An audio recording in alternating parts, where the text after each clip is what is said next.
வேதங்கள் நான்கிலும் மெய்ப்பொருளாவது நாதன் நாமம் நமச்சிவாயமே.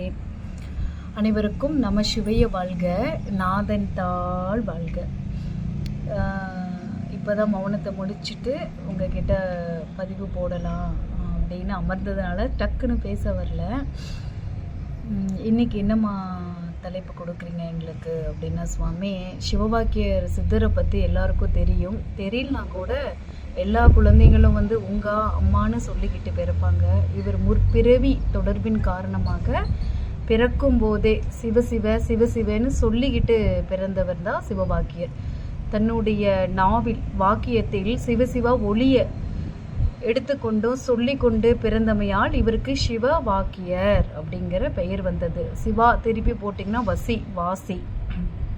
சரி, சிவவாக்கியர் சித்தரை உண்மையாகவே எனக்கு ரொம்ப ரொம்ப பிடிக்கும். காரணம் என்ன அப்படின்னா, சுவாமி இந்த கலியுகத்துக்கு ஏற்ற மாதிரியான தன்னுடைய பாடலில் தெளிவாக கொடுத்துருப்பாரு உலகத்தையும் ஞானத்தையும்.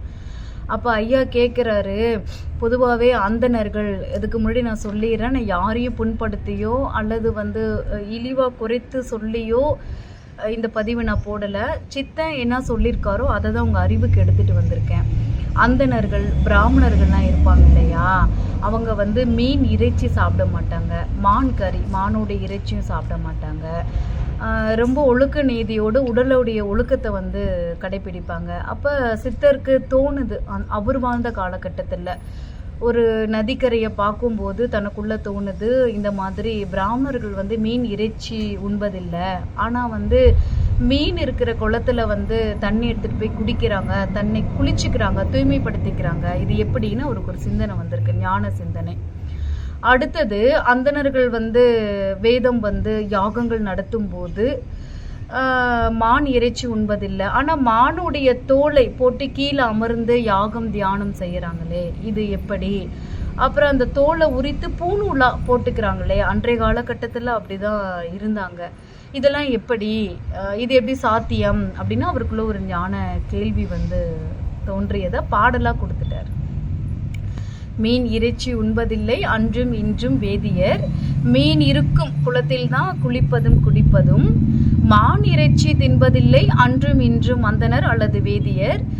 இந்த மாதிரி மான் இறக்கும் அந்த தோளில் அமர்ந்து எப்படி யாகம்லாம் தியானம் செய்கிறீங்க அப்படின்னு ஐயா கேட்டிருக்காரு. அப்போ இதிலிருந்து நம்ம ஐயா என்ன சொல்கிறார் அப்படின்னா, இறைச்சிகள் சாப்பிட மாட்டேன்னு நம்ம மாமிசம் உட்கொள்ள மாட்டேன்னு நம்ம இருந்தாலும் கூட இறைவனை நீ அடைய முடியாது. நல்லா தெரிஞ்சுக்கோங்க.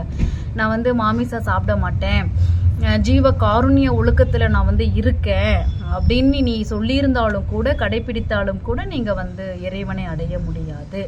உள்ளுக்குள்ள முழுமையான எண்ணங்களாலையும் தூய்மையால் மட்டும்தான் நீங்கள் இறைவனை அடைய முடியும் அப்படின்னு ஐயா சொல்றாரு. நம்ம வளர பெருமன் என்ன சொல்றாரு, அருட்பெரும் ஜோதி, அதாவது ஜீவ காருண்ய ஒழுக்கம், எந்த உயிரையும் கொள்ளாதீங்க, புலால் வகைகள், அதாவது ஒரு உயிரை கொன்று நீங்க மாமிச உணவு எடுக்காதீங்க அப்படின்னு ஏன் சொல்றாரு அப்படின்னா, ஒரு உயிரை நம்ம உடம்புல ஒரு தீப்பொறி பட்டா கூட எவ்வளோ நம்மளால சூடு தாங்க முடியல, எப்படி துடிக்கிறோம், அந்த புண்ணு ஆறலினா மருத்துவரை அணுகிறோம். ஆனால் பாவம் சில உயிர்கள், ஆடு மாடு கோழி பன்றி இன்னும் சில உயிரினங்கள் இந்த உலகத்தில் இன்னும் சொல்ல மறந்துட்டேன், சில ஜென்மாக்கள் அனைத்து மாமிசத்தையும் சாப்பிடுவாங்க. எல்லா உயிரினத்துடைய மாமிசையும் சாப்பிடக்கூடிய ஜென்மாக்களும் உண்டு இந்த கலியுகத்தில். அப்படி பிற உயிரை நம்ம அறுக்கும் போது அவங்களுக்கு உண்டாகக்கூடிய அந்த வேதனை, அந்த துன்பம், அதுல இருந்து பீச்சு அடிக்கக்கூடிய ரத்தம், அதெல்லாம் நம்ம எடுத்து சமைச்சு சாப்பிட்றோம். அப்படிங்கும் போது அதை நம்ம உட்கொள்ளும் போது அது துடிக்குது பார்த்தீங்களா, அந்த துடிப்போட அந்த மாமிசம் நம்ம உட்கொள்ளும் போது நாமளும் வென்றாவது ஒரு நாள் துடிப்போம். நம்மளுடைய உடலையும் அறுக்கக்கூடிய நிலை ஏற்படும். இப்போ நிறைய மருத்துவத்துறையில் பார்த்தீங்க அப்படின்னா இறந்த பிணங்களை அறுத்து போஸ்ட்மார்ட்டம் பண்ணுவாங்க. நிறைய உயிர்களுக்கு கால் கையெல்லாம் போகும், இருதய ஆப்ரேஷன் செய்வாங்க, கல்லீரல், ஏதோ ஒரு விஷயம் உறுப்புகளை அறுத்து அதை என்ன செய்வாங்க, அந்த உடல் உறுப்புகளை சரி செய்வாங்க. இந்த நிலை எதுக்கு வருது அப்படின்னா, பிற உயிர் துன்பப்படக்கூடிய உயிர்களை நீங்க அறுத்து உட்கொள்றதுனால. சிவசிவா, அதனால மாமிசம் எடுக்காதீங்க. இரண்டாவது, எதை சாப்பிடுகின்றாயோ அதுவாகவே நீ மாறுகிறாய்.